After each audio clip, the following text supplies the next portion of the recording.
take some inspiration from Faker as well and his longevity here in the sport. But let's do it. Let's get into the draft for game number 1 of T1 versus the DN Soopers. Second pick has been chosen here for DNS, so we just have the regular blue side, red side, first pick on blue, having a good time.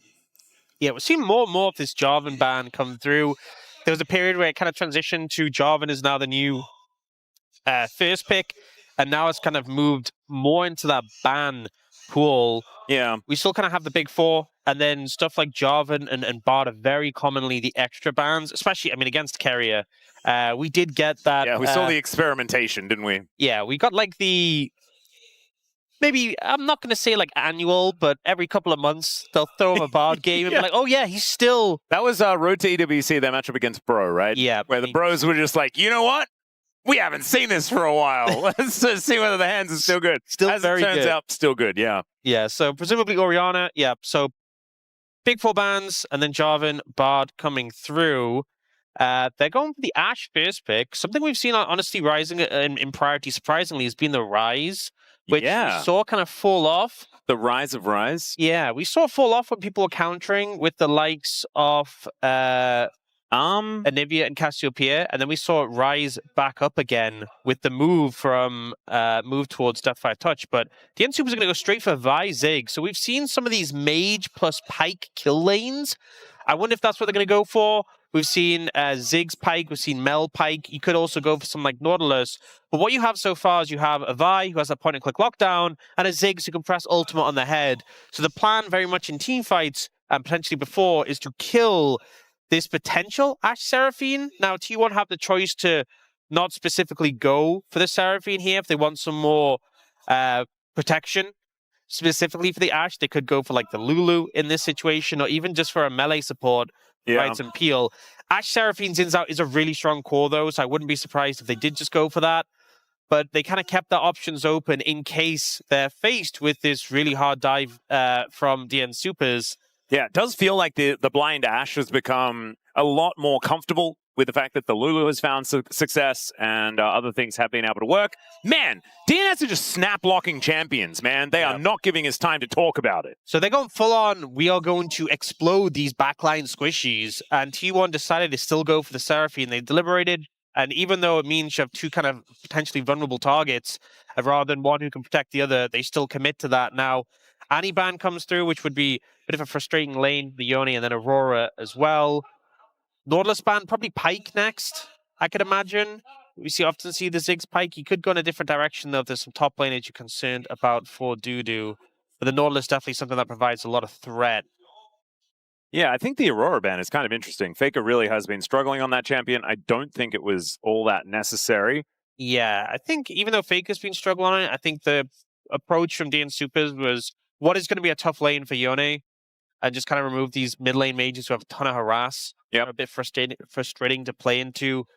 Also, with it being the Yone, you know he's not going to go for a Zia most likely in this situation. So you have a bit of protection against that. Now, the DN Soopers is probably just going to be support coming in here for life. Obviously, it's going to be a tough lane if you end up going for a melee, but it does provide the threat, and they're going to go. All right. For the Camille, technically a flex, but probably going to be the support Camille, I would imagine. Yeah, and Life is the guy, I mean, we talk about this all the time. He was the guy that played Jarvan support, the guy that really was phenomenal at set support, kept playing it. It was a thing, like it was a spark of this set support thing that was just happening all the time. But he was the guy that started it, and he kept playing it and kept winning with it as well. And the Camille, sort of similar to that flavor. We've already seen Keria have a phenomenal performance on the Camille support. I believe that was in the Bro Series at Road to EWC. As the Ahri is going to be the lock-in for Faker alongside the Jayce for Doran. And wow, this would be one hell of a 1-3-1 composition if they just throw down a Yorick or something like that. Yeah, a lot of side lane pressure achieved. I think the Ahri makes sense because it has that mobility to disengage from the engage of the DN Soopers, to dodge away from some of these tools. The Jayce, though, I'm a little bit unsure about here. They end up going for the Cassante, who can kind of contribute in terms of this dive-focused composition of DN Soopers, and that is very much what they have described to, is we are going to jump onto your backliners and kill them, Good luck stopping us. I think the problem with the Jayce in this situation is that although it provides another target, where if maybe the Ashe is down, you have like a backup carry, I feel like the Jayce is going to be quite a fragile option to pursue for this composition of the DN Soopers. Yeah. I know obviously T1 come into this pretty heavy favorites, but the DN Soopers, I like the approach they've taken with the composition. And something I always say is when a team is struggling and having a lot of hardships, to just go for an easier to execute team comp in terms of just a lot of go buttons. Yep.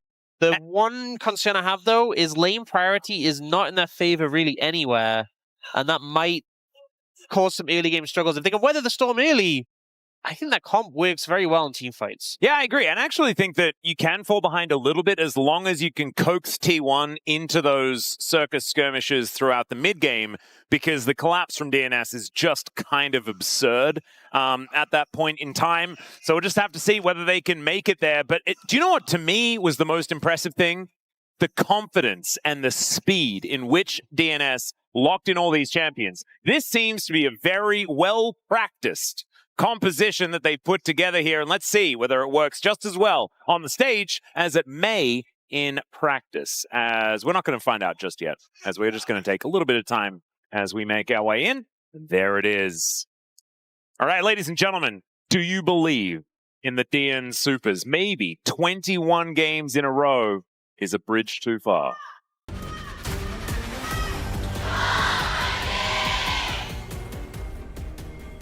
소환사의 협곡에 오신 것을 환영합니다. All right, I'm not going to lie. The DN Soopers fans, pretty loud. When obviously it was an absolute eruption from the T1 fans every single time. And normally it's just a meek like, yeah, hi team. But this, very different story here today. We'll see whether they can use some of that energy to come up with a victory here for the first time in what feels like eons. As life. Scary. Oh dear. Well, there we go. Some value. Not too bad. Oh, this is terrible for Oner. Oh god, yeah. He's gonna have to flash immediately. Gets to the wall. Does have Keria and Peyz moving their way up, but deokdam's here as well. And we are just 3v3ing over a blue buff already. Yeah, and in the end, DNS actually back away from this one. Life is still hovering around. But also, it does mean that deokdam will get to clear this wave, and I think managed to get experience. So it does have an experience advantage, as Life just grabs himself his little shield with the passive, wandering his way back as well. Unfortunately, Life is going to be a bit late to lane. And actually, if you look at deokdam's XP bar, I don't think he got much experience from that. Yeah, it actually looks even. Yeah, so I think also Life being behind in experience is a big thing, because you want levels on the Camille so she can all in. A bit unfortunate. Yeah, I think it's a hard one to take that fight. The Ashe Seraphine is so threatening. Ziggs is honestly often pretty good in level 1s because your Q is such short cooldown, it can hit multiple targets. But and you also have a kind of extra button with the short fuse. Yeah, it's some extra damage there, but I think into Ashe Seraphine, especially since Life's stun was on cooldown, it's such a risky one to take, so they end up backing away, and now Oner's continuing to put the pressure on. Pyosik just milling about here, as we do have Oner just coming on through, taking it away in his face. I mean, this is really what Oner should be looking to do in a situation where you have triple prio lanes. You know, that was the concern with this composition for DNS. Can you weather the storm early?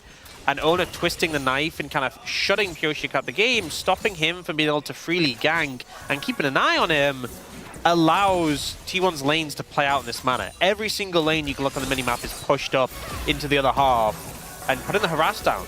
Yeah, it's working very well. As you can see, Life down below half health. deokdam, very similar story, as they are going to look for a little bit of a reset here.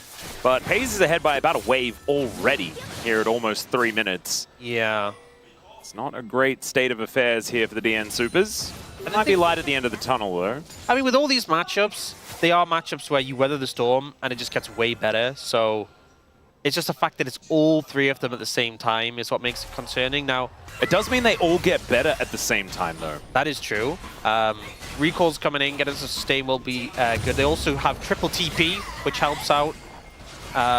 We do see here Pyosik crossing over to steal away a camp, and Life pushes in to provide some vision. But notice they don't overstay, they don't go for the red. Put some wards down, so they'll see Oner moving there. that Pyosik is really wary of his opposition and doesn't want to go too aggressive and potentially be punished for it. Now, they do have vision. Remember, Oner has no flash, so maybe if they want to make a play of this. Yeah, this could be an opportunity here. As we see, deokdam just teleported back to the lane as in they go. Oner is burning down and he's just dead. First blood goes over to life. And sometimes you'd say, oh, the support stole a kill. That's a terrible thing. I think Camille getting herself a little bit further ahead, it's probably a pretty good thing for this lane. And notice Oner used Wind Becomes Lightning over the wall to the crows, not realizing they'd been taken by Pyosik. So his only way out had been cleared already. Pyosik gets the kill there, takes the Raptors that he already had vision of. Man, it was pretty premeditated. Yeah, there was just great setup from DNS, and considering how aggressive Oner had played and the priority that T1 had as an advantage, this is a great play to kind of break the mold a little bit. Now, Oner's going to push in here and try and take these Raptors, but he's down in levels compared to Pyosik, so if the Vi finds him, this could be trouble. Yeah, Pyosik actually is going to be heading away from him, though. Wrapping around. Or like ships in the night. Yeah, a bit of an interesting maneuver as Oner is just going to walk on up and start the red buff. And finds Pyosik, who was lying in wait. Jonah Strong really making sure the jump scare worked out here. As, yeah, Oner, no flash, just no way to get out. He's just dead again. He's just going to dab. As Pyosik needs to hit this Vault Breaker, but he will. And down will go Oner. And he'll take the red buff as well. So, yeah, 0-2-0 for one of Oner's best, most famous champions. As Peyz is going to have to flash to get out of the way of Life's hookshot as well. So another killable lane. It might be the day. It might be the day, Aux. It's a good start, that's for sure.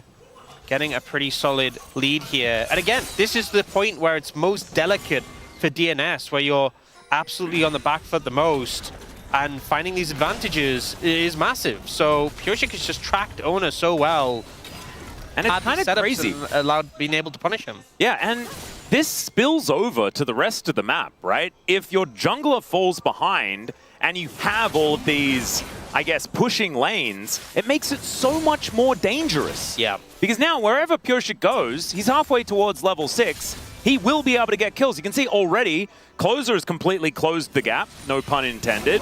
You've got DuDu behind 500 gold still, but obviously the Cassante doesn't really care too much. Once that first couple of items, or the first item especially, comes in, he's just not going to feel too scared of this Jayce. And all of those things you were talking about in the draft are going to come true. Yeah, I mean, you think of the state of the game now. Cassante has picked up a ton of armor into this matchup, into the Jayce. The Yone has the Vamp Scepter for some sustain, and now has the ult to threaten if Faker steps up a bit too close. That also applies to the Cassante. Now you have ult, Jayce has to respect that, and can't just recklessly harass you without respecting the fact that you can't just kill him. And then the bot lane as well. Ziggs getting more points in his queue and some mana behind it makes a big difference. So that early saw point, honestly, it's not like the lanes of T1 suddenly stop having the ability to get priority, but it's a lot more sustainable now for DNS, and we can see Life once again moving with Pyosik aggressively. Pyosik having the ult available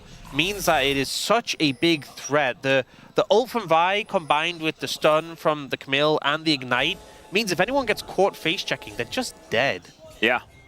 You can see Oner making sure that he does clear out vision as he once again heads towards Pyosik's Raptor camp. And they're both moving over. Life and Pyosik are running here. Oner has to be really careful. He does get this, and it seems like he will get away, but the timing was tight. Yeah, Hawkshot did spot them on the Dragon, and so Oner making sure that he knows that he is going to be all right, as Clozer is just going to separate his soul momentarily. Doran is going to have to flash, and he does so immediately. It's a good flash. Anytime. Yeah, it certainly is. You were just very dead if you overstayed. The problem is now, though, he's not in a position where he can really walk up to tower. And does Oner want to move over and help him when he's already behind? I just want to point something out to you, Aux. Yep. DNS currently on perfect game pace. That is true.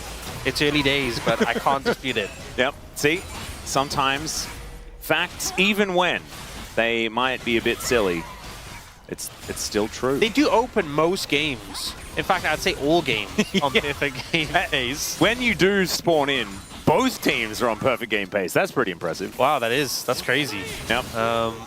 This time around, though, I mean, they're also going to get the grubs, and so we won't even need to debate whether the grubs are part of the perfect game conversation. All that thing.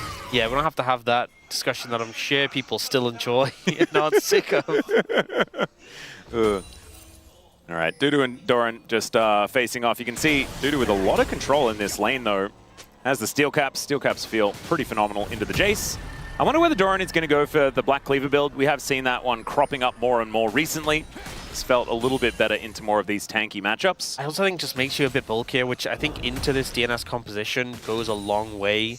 It's either you, Peyz, or Keria, I feel like are the main targets generally. Oh, nice little Q back there as DuDu. Just bringing out the Dusante to bear. Looking pretty good. It's Clozer. Clozer going somewhat aggressive towards Faker here. In fact, they also got that first dragon. Got the dragon, got the grubs. Really just allows DNS to keep playing these lanes out as they are and be comfortable. Oh, they're looking for a play. Yep, in they go. Peyz in a lot of trouble. The bouncing bomb is going to connect. It's a decent encore there, though, as now Life in a bit of trouble. And down will go Pyosik, down will go Life. There goes the perfect game and maybe the advantages that DNS had built up for themselves. A bit of a heavy force there onto Peyz. Peyz with no flash available, they think he's an easy target to take down. But deokdam didn't have ult available. They also didn't have the ult from Life, and I just feel like didn't quite have the damage to kill Peyz here. A big factor is Pyosik uses his Q over the wall, so it doesn't have that cooldown immediately available. The ult from Keria is phenomenal. And again, deokdam not having that ult to follow up is so much damage lost onto Peyz. I still think the fight might look a little bit rough because Oner's there to turn it around afterward. But at least if you had deokdam's ultimate, Peyz would have died. And then you take one of the threats out and can hopefully readjust from there. But T1 very quick to respond in that situation. And not only do you get a decent amount of gold for Peyz on this Ashe, but you're also getting Oner back into the game. He's now even with Pyosik. Well, about 100 gold down, but much closer than he was before. Yep, and actually has an item advantage as Pyosik hasn't been back to buy just yet. So feeling very, very nice on the Xin Zhao after a pretty troubling early game. And so there it goes. It was really nice to be able to talk positively about the way DNS were playing out the early game, though. That was really a great moment that I think all of us will cherish for many years to come. Yeah, it's a good start, but maybe not years. I hope not years. I hope we don't need to look back on this as the good days. When we're talking like, oh, so it's about to be 45 games in a row that they've lost. Do you remember when it was 20 and then they almost managed to win an early game? I hope that conversation isn't necessary, as DNS definitely nowhere near out of it, as this composition is only going to get better as we move towards the mid-game. But they do need to be able to get their ducks in a row and make these skirmishes work. And Pyosik needs to avoid sort of hard forcing as much as he has been. So, okay. Pyosik is hit by everything and just Vault Breakers out of there. Should be all right. There's now deokdam moving on over. Is going to be the Grump secured there by Oner, though, as he does get satcheled back. Fair bit of damage here from the Ziggs. Yeah, good disengage there from Pyosik. You can see T1 leveraging the power of this Ashe just to set up picks, but unfortunately unable to find the enemy jungler there.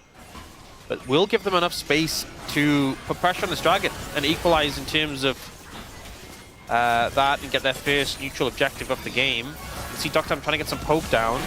Yeah, minefield is something they're going to have to walk through here, as Oner even gets hit by that bouncing bomb, as Clozer is underneath the enemy turret, as Aux, come on, man.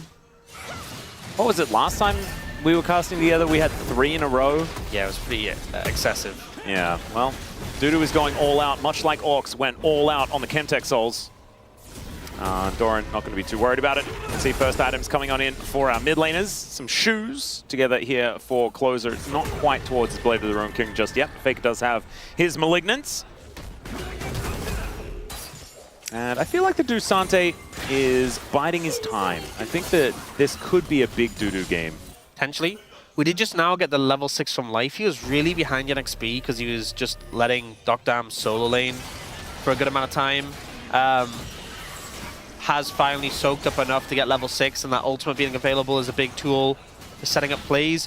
We're seeing Peyz actually going for the Kraken Slayer on Ashe. We've seen pretty much everyone moving over to the Hex Optics Phantom Dancer has been the build we've seen be very popular. So interesting, he's gone towards the Kraken Slayer instead in this situation. The sort of older build that we used to have. Yeah, I wonder what sort of forced his hand on that front, whether it's something that has been cropping up in solo queue back again. But it does feel like the Hex Optics build is pretty powerful. As Keria and Oner moving up towards his top side. Charm connects onto Life, who is just dead. Ladies and gentlemen, there is nothing he can do about that one. Great pick here from T1. We're really coming alive here in the mid game, as Clozer also in a little bit of trouble as well. Rebinds the soul as he ults away to relative safety. That was a very cute arrow, as Peyz was guessing where that disengage was going to land. At least we do have deokdam able to clear out the minion wave, so this top outer turret will stay alive for now.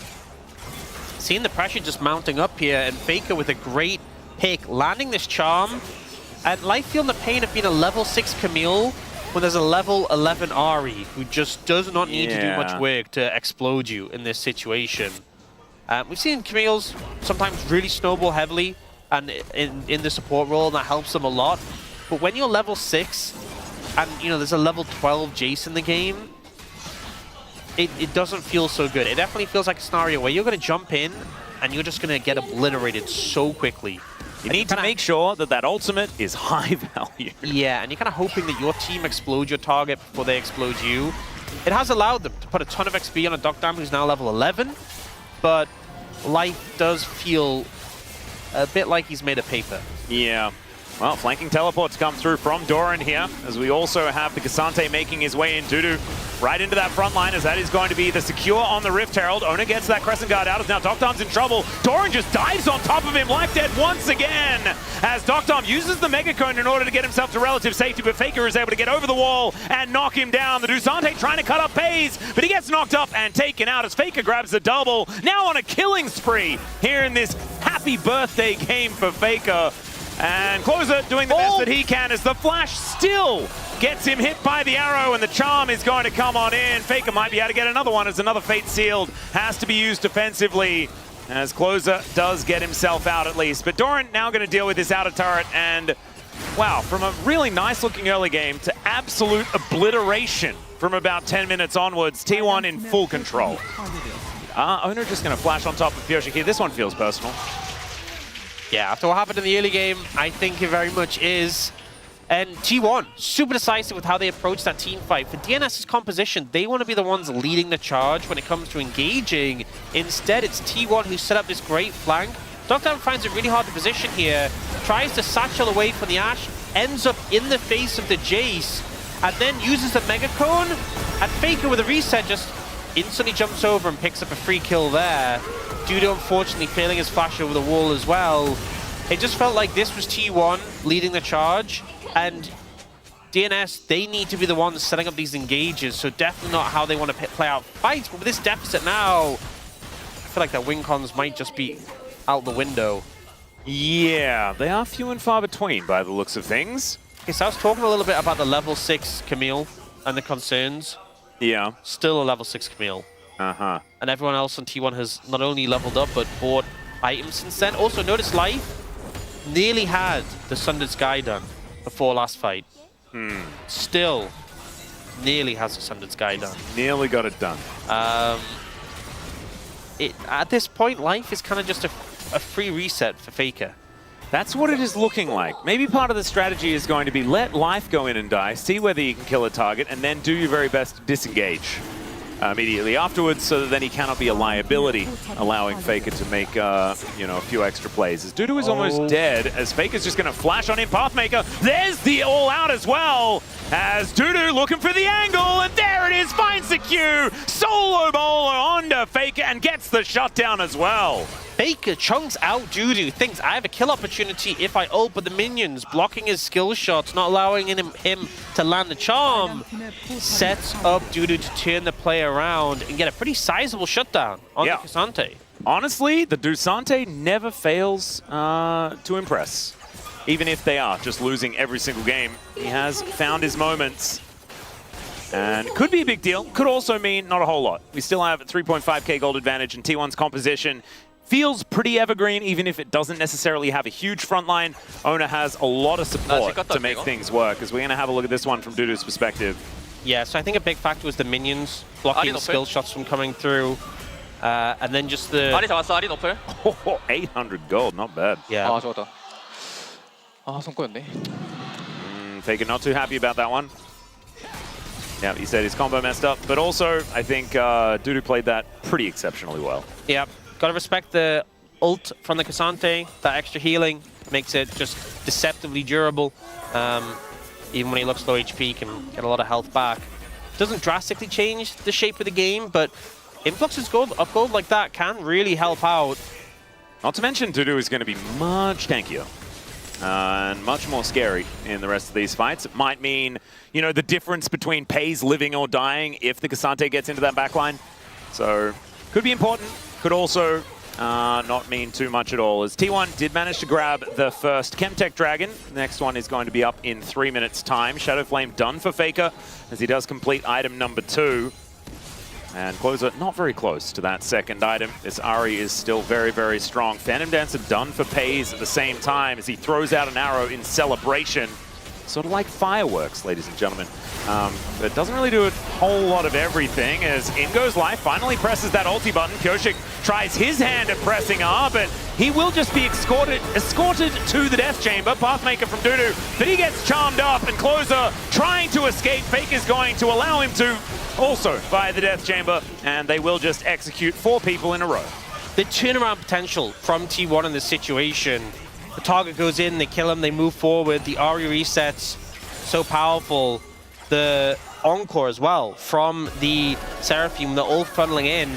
I was concerned about the Seraphine into this dive threat, but when you're this far ahead, it's very effective. And you see they jump on a Doran, the ult from the Ziggs does seemingly no damage. Yeah. And Doran, barely under half HP, they can turn the play around, move forward, and just clean everyone up. deokdam, miles away from the fight, very safe, but just unable really to contribute much other than that ultimate he threw down. Now Pyosik's trying to get in the pit for a steal. Yeah, he's done this before, and T1 certainly remember, but they are making sure they're keeping the lights off, as there is the poop over. That was very cute from Doran to make sure that they could line that one up with the smite, make sure that Pyosik was unable to get in.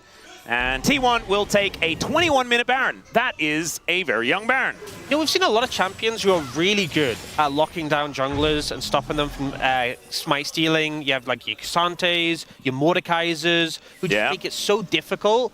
This is the first time we've seen like a Jayce flash little boot back be the thing, but it just shows the patience and the comms from T1 saying, hey, we need to get Pyosik out. Do not let this be a steal. We're far enough ahead that realistically, we never have to 50-50 these. And Doran jumps out, knocks the Vi, and that's the timing for the smite. Just really well coordinated from T1 in this situation to give 0 outs for DNS. Yeah, now it's 7.2 thousand gold. Man, it feels like a million years ago that we were talking about DNS and how well they were doing at the earlier stages. 50 seconds until Soul Point is available here for T1. Soul Point not feeling like it's all that valuable. But if they do get a Chemtech Soul, and I know I like to tease you for causing all of these Chemtech Souls, but pretty high value for T1, not gonna lie. Even Faker has like healing in his kit, but it's mainly for Keria, who will be able to heal them up very, very well. Oner goes in, gets the Crescent Guard, goes down to about 50%, and then is an absolute raid boss.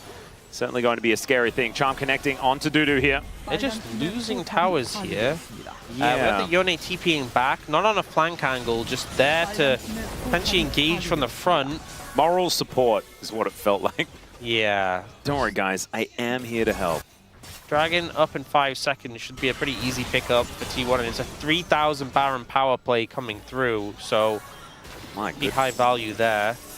Yeah, they've just kind of taken everything that they've wanted to take, and there hasn't been too much of a response. Now Pyosik, he has been charmed as he makes his way in, but that is still going to be the fate sealed of the GOAT in the mid lane. Clozer going to be able to lock that one down. Life will die as tribute, as Doran finds it with a shock blast. Pretty cute. So a 1-for-1 trade, but probably still worth it here for DNS, as Faker worth a little bit more than Life right now, the 1-in-5 Camille. There's a nice satchel there to make sure that Oner does get himself out as the Encore flies on through. Doesn't exactly find the joy onto deokdam, as Yeah, Oner was really forcing that one, but it is actually going to work out. Megacone gets Clozer to safety, and T1 will just walk past DNS and take down this inhibitor turret. With deokdam dead, that is so much of the wave clear missing, and they should just be able to do whatever they want. Yeah, DNS find a good pick on a faker, but T1 really make them pay for it and find multiple kills in the aftermath. And now DNS with the base kind of in shambles, just trying to clear out the waves. 0 deaths. Yeah. For this Ashe, for this Seraphine, and for this Jayce. These are the 3 champions that I felt like this composition wanted to target the most, and they've yet to kill any of them, even one time. They do find Faker here. The ult to make yourself untargetable when the charm comes in was really good, but this Ashe arrow is great. Sets up the follow-up from Keria. Life dies here to the shock blast. And then deokdam is just very overextended. Gets hit here by the Wind Becomes Lightning from Oner. Oner flashes, which actually cuts the encore short, but just chases down the Ziggs. Yeah, almost was in extension range here, as Life may be dead one more time. By maybe, I mean, he was definitely dead, but I wanted to give him a bit of benefit of the doubt this time around. It's not really his fault, it's just kind of what it's like to be a Camille from behind. As Oner going in, there is still a turret there towards that top side. Is now Faker looking for the angle. Will help Oner grab that kill onto the Cassante. Is now Crescent Guard coming on through. Oner is so annoyed by how this early game went. It's what it looks like here. Is another shock blast. Will put down Pyosik this time. They weren't able to get in front of Clozer though. So the Fate Sealed gets him back to the fountain. But Oner is still getting over there. And they do manage to at least get something done. That Mega Inferno Bomb just hitting absolutely nothing at all. As Wind Becomes Lightning, Oner becomes dead, but so does the Nexus. And T1 will be able to clobber them in the end. 25 minutes on the clock. And they'll get some celebratory kills before they take down this Nexus. First one since Faker turned 30 and he picks up the W. Absolute decimation. Clean game from T1, other than a couple of picks here and there. But it just felt like DNS never really found a way to make the composition work as a whole until they got really far behind